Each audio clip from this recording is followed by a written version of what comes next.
Alright, so now I'm going to go over numbers 17 and 18 on the review. These are probably one of the harder types of questions on the test, as well as 19 and 20. So I'm going to do 17 and 18, and in the next video I'll do 19 and 20. But notice, in this problem we are dividing two fractions. So the first thing you want to do is actually flip that second fraction. Because when we divide, it's the same thing as multiplying by the reciprocal. And you may have heard of the whole keep, change, flip thing. So we're just going to keep this fraction, change that to multiplication, and then flip the fraction. So that's your first step. The next thing you want to do is factor anything you can. So the only thing we can factor here is this trinomial.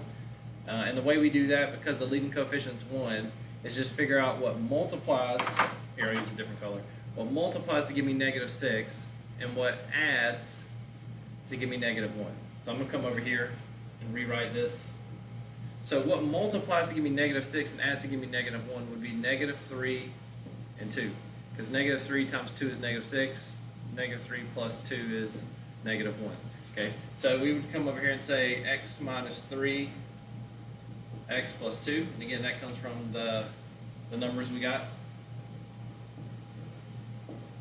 And then just finish rewriting the problem. Now before we cancel anything out, on these problems, it'll talk about excluded values. So remember, our excluded values are whatever values make the denominator 0. And the easiest way to think about that is taking these and setting them equal to 0. Or you can just say, I'll just do it the easy way. It's always just the opposite signs of these. So, because that's x minus 3, the excluded value would be 3. Because that's x plus 2, the excluded value would be -2. Okay, so that's part of my answer. And I'll go ahead and tell you, usually the right answer is the only one that has the right excluded values. So pay attention to that. And then the last thing we do is just cancel anything we can. So right now, the only thing we can cancel is the x plus 2. And so my final answer was a 5 on top. And then x minus 3 times 1 is just x minus 3. Okay, so again, if you're dividing, you first flip the second fraction, factor anything you can, and cancel. And make sure you list your excluded values. Now we're pretty much going to do the same thing with the second one, except it starts off multiplication, so we don't have to flip it.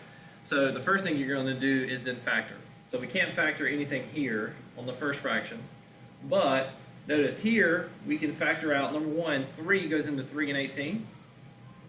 And x squared goes into x to the third and x squared. So we can take out 3x squared.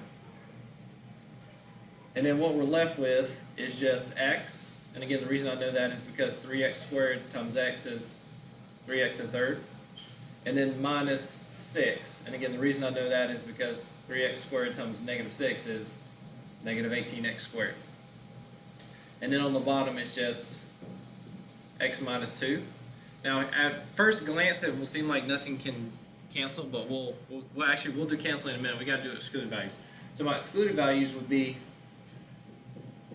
because of the x minus 2, it would be 2, and because of the x squared, it would be 0. Anytime you have x on the bottom, either outside of parentheses or by itself on the bottom of a fraction, then 0 is going to be an excluded value.